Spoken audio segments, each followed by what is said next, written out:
Pant পরা, এই অবধি একটা বিচ্ছিরি জামা পরা একটা ছেলে এসছে। আমি এসেই বলে চিনতে পারছো না? মনে হয় ওই জামাটা অনেকদিন আলমারিতে পড়েছিল, বাসনওয়ালাকে দেবে বলে তখন না একটা জামা পরে চলে এসছে। আর বলে জামাটা রেখেছিল বাসনওয়ালাকে দেবে বলে। পূর্ব মেদিনীপুর কি করেন স্যার? আমি একটা কেমিক্যাল ম্যানুফ্যাকচারিং কোম্পানিতে ইস্টার্ন রিজনের regional head, regional sales manager. Very good sir. Madam? আমি স্টুডেন্ট, এমএ পড়ছি। ওরে বাপরে, মানে বিয়ের পর করছেন? না, বিয়ে আমি ফার্স্ট ইয়ারে পড়তে পড়তে বিয়ে হয়, এখন সেকেন্ড ইয়ারে আর কি। আর পড়াশোনাটা চালিয়ে যাচ্ছে? হ্যাঁ হ্যাঁ। আর আমি মিউজিকে গ্র্যাজুয়েশন করেছি। আর গাইতে ভালোবাসি। এইভাবে মানে আপাতত হাউসওয়াইফও হয়ে রয়েছি আর কি। যখন ছুটি থাকছে তখন তো পুরো বাড়িতে, এখনো চাকরি টাকরি কিছুতে ঢুকিনি। কতদিন বিয়ে হলো? 8 মাস 28 দিন। দিনটা মনে রেখেছেন? হ্যাঁ, এটা আমি খুব গুনি। মানে কতদিন আর ঝগড়া যেন না হয়, তাই তো? আপনাদের মধ্যে ঝগড়া হয় না বোঝা যাচ্ছে। হ্যাঁ হয়, কিন্তু খুব অল্প সময়ের মধ্যে মিটে যায়, মানে 2 মিনিটের বেশি থাকে না। ওই মানে আমি যেটা বললাম, হ্যাঁ মানে উনি দুদিকেই সরি বলেন। খুব সুবিধা হয়। এই দেখুন, দেখেছেন, দেখুন মিলে গেল, মিলে গেল। নিজে ভুল করলেও সরি, আপনি ভুল করলেও সরি বলেন। এই তো মূল মন্ত্র দিয়ে দিয়েছি। আচ্ছা একটা কথা বলুন, এই যে প্রথমবার দাদাকে দেখেছিলেন, একটা কোনো এক্সপিরিয়েন্স আছে আপনার কি যখন প্রথমবার দেখলেন? হ্যাঁ, প্রথমবার আমাদের ফার্স্টে নিউজ পেপার দেখে যোগাযোগ করা হয়েছিল। সেটা খুব ভালো হয়েছিল, মানে ওরা যখন এসেছিল মানে প্রথম দিন দেখেই আমাদের দুজনকে ভালো লাগে, ওদিনই প্রায় ফাইনাল হয়ে যায়। তারপর কিছুদিন পরে আমরা ফোনে যোগাযোগ করছি, ফোনে কথা হচ্ছে। তো হঠাৎ একদিন ও বললো যে একদিন মিট করব কোথাও, যে সেদিন তো খুব কম কথা হয়েছে, একদিন কোথাও মিট করি। এটা খুব খারাপ। তারপর গেছি, গিয়ে আমি সেই ছেলেটাকে খুঁজছি যে খুব সুন্দর একটা ড্রেস গেট আপে এসেছিল, সুন্দর একটা মানে ফ্রেশ ব্যাপারটা নিয়ে এসেছিল, সেরকম কাউকে হঠাৎ দেখছি দূর থেকে কে এরকম করে হাত নাড়াচ্ছে, এটা এরকম করছে। আমি ওকে গিয়েই এক্ষুনি বলবো, জানো একটা ছেলে ডিস্টার্ব করছিল। হঠাৎ দেখছি কি সে ক্রমাগত হাসতে হাসতে আমার দিকে এগিয়ে আসছে। তারপর দেখি এখানে প্যান্ট পরা, এই অবধি একটা বিচ্ছিরি জামা পরা একটা ছেলে এসছে। আমি এসেই বলে চিনতে পারছো না? মনে হয় ওই জামাটা অনেকদিন আলমারিতে পড়েছিল, বাসনওয়ালাকে দেবে বলে তখন না একটা জামা পরে চলে এসছে। আর বলে জামাটা রেখেছিল বাসনওয়ালাকে দেবে বলে সেই জামা পরে চলে এসছে। এবার আমি বলছি কি গাই কি নাকি কি, ওই সময় চিনতে পারছো না? আমি মনে হয় যে আপনাকে কি চেনা যেতে পারে এক্ষুনি? আমি তখন বলছি আমি খুব ব্যস্ত, আমার বাড়ি যেতে হবে, খুব ঘামছে, প্রেশার মনে হয় বেড়ে গেছে, এরকম অবস্থা। তারপরে ও বলছে চলো একটুখানি সিটিজেন পার্কে গিয়ে বসি। আমি যা বাবা, এর সাথে আবার বসবো? আমি তো খালি দূরে দূরে হাঁটছি। ওই সময় ক্যাডবেরি বার করে দিয়েছে। ক্যাডবেরি এত প্রিয় জিনিস, সেটাও তখন বলছি এটা কি আমার বিষ নাকি, এটার সাথে বিয়ে করবো? আমি পাগল, জীবনের প্রথম ডিসিশন নিলাম কাউকে বিয়ে করবো, আর এটা সেই লোক বিষ, এটার সাথে বিয়ে করবো। তারপরে না ও আবার তারপর প্রপোজ করে বলছে উইল ইউ ম্যারি মি। কিরকম অবস্থা তখন, জোর করে তখন এই অবধি প্যান্ট, এতখানি শার্ট, জঘন্য কেটে আবার এই শার্টটা দিয়ে গন্ধ বেরোচ্ছে, বাসনওয়ালাকে দেবে বলেছিল, ঠিক তো?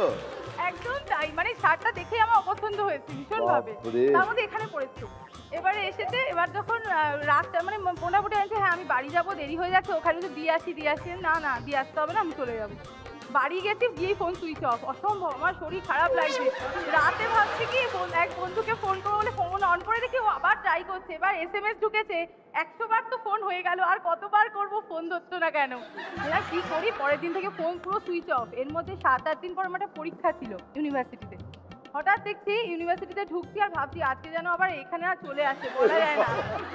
এবারে এতটাই যে পরীক্ষা শেষ হয়ে গেছে, সবাই রুম থেকে বেরিয়ে গেছে, আমি শুধু বেরোচ্ছি না, যে ওই ছেলেটা থাকবেই, আমার মন বলছে।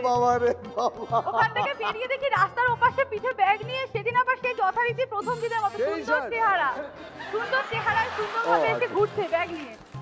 সেই ছেলেটা দেখেই দৌড়। এবার ও আমার প্রথমে খেয়াল করেনি, যখন আমি দৌড়ে যাচ্ছি তখন দেখতে পেয়েছে যে আমি। এইবারে ও এগিয়ে আসছে। এবার হঠাৎ আমি একটা বাসে কোনোদিন উঠি না, খুব ঘুরে যায় বলে, ওই বাসটা আসতে উঠে পড়েছি। আমি উঠে পড়েছি, বাসে দেখি, দেখলাম বাসে পিছন দৌড়ানো। আবার ভাবলো না এই বাসটা আমি ধরতে পারবো না, তো ছেড়ে চলে গেছে। চলে এসেছি। তারপর আমি এই জি বাংলার একটা মানে শোতে এসেছিলাম, তো সেখানে হঠাৎ ও দেখছে টিভি চালিয়ে, যে আমাকে দেখাচ্ছে টিভিতে। এবার তখন আমাদের পুরো কাট চলছে না কিছু, 4-5 মাস পরে তখন ও SMS পাঠিয়েছে, এটা তুমি কি করে করলে, তুমি মিতাকে প্রপোজ করলে। ও নতুন নাম্বার দিয়ে আমাকে SMS পাঠিয়েছে, ওই ফোন চুরি হয়ে গেছে। তারপর ভাবলাম এই ছেলেটা তো সত্যি ভালো মানুষ, এতদিন হয়ে গেছে এখনো আমাকে নিয়েই পড়ে রইলো, থাক একদিন ফোন ধরি। তারপর ফোন ধরেছি, সেদিন বলছে ও তুমি এই জন্য আমাকে না করেছিলে, সেটা তো একবার বলবে। আমি তো সেদিন পরীক্ষা করতে গেছিলাম, আমি মানুষটাকে ভালোবাসো না আমার ড্রেসগুলোকে ভালোবাসো।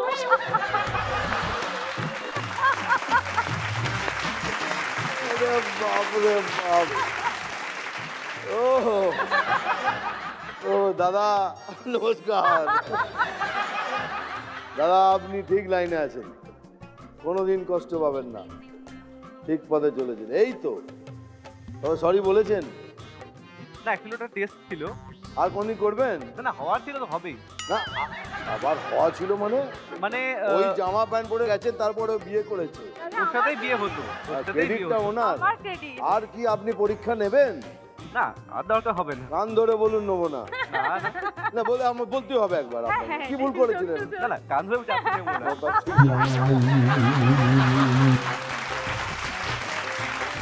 এটা ইয়ার কি ছিল? না ঠিক আছে। এইটা বলতে হবে ভালোবাসা, মানে সত্যি করে ও আপনাকে জীবন সঙ্গী করতে চেয়েছিল। এটা জোরে হাততালি আপনার জন্য। স্যার কত মানুষে খেলবেন? 4 4। ওকে, আপনার প্রশ্নটা দেখে নিন। বিয়ের পর স্বামী স্ত্রীর একসঙ্গে অবকাশ কাটানোকে বলে হানিমুন। এছাড়া কর্মক্ষেত্রেও হানিমুন শব্দটি প্রয়োগ করা হয়, সেটি কখন? অপশন এ, যখন কোনো নতুন কাজে যোগ দেওয়া হয়। অপশন বি, অবসর গ্রহণের ঠিক আগে। অপশন সি, কর্মক্ষেত্রে সাফল্য লাভের পর যে ছুটি কাটানো হয় তাকে। Option A. অপশন এ, যখন কোনো নতুন কাজে যোগ দেওয়া হয়। প্যাক করি? প্যাক। যদি কেউ পাঙ্গা নিতে চান সময় শুরু এখন। কেউ নেবেন না, কেউ নেবেন না। Right answer +4। কুচবিহার। কতদিন বিয়ে? 26 জানুয়ারি 2011। প্রায় 10 মাস হতে চললো। প্রায় 10 মাস। হ্যাঁ। আপনারাও তো মানে আপনি প্রেম করে। বাঙালি, আপনি পাঞ্জাব। পাঞ্জাবি। আপনার পথ ধরেছি স্যার। আমার পথ ধরেছেন? আগে আমি ওকে বাঙালি করেছি তারপরে বিয়ে করেছি। না না এরকম ব্যাপার না। বাহ, কিভাবে দেখা হলো দুজনে? দেখা হয়েছিল প্রথমে আর কি সেই 2005 এর একটা কমন ফ্রেন্ডের থ্রু দিয়ে। এরকম কন্ট্যাক্ট হতো না আমাদের সাথে, খুব কম। হঠাৎ একটা SMS এ বা এরকম কিছু একটা হতো, ফোন টোনে কথা। SMS আর কিছু করে না থাকুক, হ্যাঁ। এইটা খুব সাহায্য করেছে। মা বাবার কাছে ধরা পড়ার চান্স নেই, আমাদের কি মার খেয়েছি আমরা মারি করতে। যাক, thank you very much SMS। এদের জীবনটা তো অ্যাটলিস্ট ভালো করে দিয়েছেন, তাই তো? হ্যাঁ ডেফিনেটলি। Very good. কত পয়েন্টসের জন্য খেলবে বলো? 4। 4।